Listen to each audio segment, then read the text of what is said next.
Hi students, I know why you choose this video. Yes, you want to become a scientist. I am really happy to hear about that. The world needs more scientists like you. Work not for the money, but for the sake of the humanity. Our home planet Earth has more events that are occurring on it than we can imagine. These events involves the living organisms like plants and animals and also non-living organisms. Things which we can see, those which we cannot see. The planets, the stars, the universe all together. So many questions to ask, but the answer is one: science. Scientists explore the universe. Their investigations range from particles that are smaller than atoms to stars that are millions and millions of kilometers away from us. Scientists use scientific methods as they work. Scientific methods are organized ways to answer questions and solve problems. I am going to discuss the steps involved for scientific inquiry. Scientists might not use all these steps. They may not use in the same order, but I shall provide you an order which you can follow. Here, I am going to start. Our first and basic step number 1 is about asking question. Science begins by asking question and then seeking answers. You might have a question about something you observe. For example, which among the following materials, rubber, plastic, or iron, is a conductor of electricity? Scientists do not know everything, and most of the time an observation may require to come with an answer. This is our step number 2, a scientific hypothesis. A scientific hypothesis is the initial building block in the scientific method. It's all about a possible answer to your question. It's based on your previous knowledge and observation. One example: if I give a plant an ultimate amount of sunlight, then the plant will grow to its largest possible size. This is an example. But in scientific studies, you have to prove all this using scientific methods. They want an accurate value or fact based on these methods. Here in our task, we can think about an answer. For example, iron. We can consider iron as an answer. Why? In hot conditions, if you touch an iron bar, you can feel the heat. So, there's a chance for iron rather than the other two. But we have to prove. We can move to our third step. In this step, we have to identify and control variables. Variables are things that can vary or change. The opposite of variable is a constant. In scientific experiments,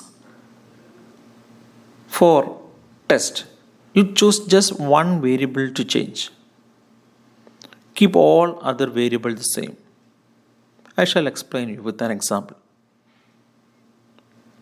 This one is an electric circuit, an open circuit. In between that open cable, we can insert different type of materials. On the other hand, the battery, the bulb, the connecting cables, all are same. We are not changing that. Now you can observe that the materials we are inserting between the open sides of the cable is a variable. its characters are different, its values, internal values may be different. But for the other, we are not changing. We can come back to our task. Now, our task is to make one as variable and all other as fixed. If we conduct an experiment to find the best material for keeping heat in water, put some amount of warm water in different jars and keep different types of material inside. Here the materials are variable, but the amount of water and the heat of that water, the thermometers we are using, all are same. Observe this picture and try to find out which among these are variables and which is the constant. Now we are moving to our fourth step. This step is very crucial. Here we are going to test the conductivity of different materials. That's the rubber, plastic, and the iron. For this, we are using a circuit tester, which is an open circuit made up of a battery, bulb, and a cable, which I mentioned earlier. Here we are using the same circuit in all cases, but to understand it clearly, I showed these three circuits as different. By observing the bulb in the circuit, we can come to some conclusions. Now observe the bulb, in which case the bulb glows. In this step, we are using up to this much.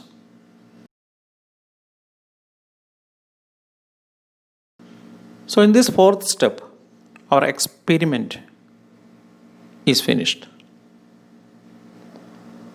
We got some ideas and we can move to our next step. That's the fifth one. In this step, keep good records of what you do and your findouts. We can use tables and pictures for your help. Here all observations, you can write it in different columns. This is only an example. You can follow your own methods. We can move to our next step. That's the sixth one. Organize your notes and records to make them clear. Make diagrams, charts, graph papers, PowerPoint documentations, etc. This is very useful in case of publishing your research papers later. Now we are here in our final destination, the seventh step. State your conclusion. Your conclusion is a decision you make based on your data. Communicate what you found out. Tell whether or not your data supported your hypothesis. Like, yes, iron is a conductor among those three materials. You can go ahead. Go further. This is a continuous process. Once you found a fact about a thing, go for the next one. Let it be a continuous journey until you achieve your goal. I gave only an example to use all these stages. Your experiments may be different, your questions also. All the best for your future. Now I suggest you 4 prestigious institutes in India where you can go for your research in science. Now you cannot go for that type of institutions.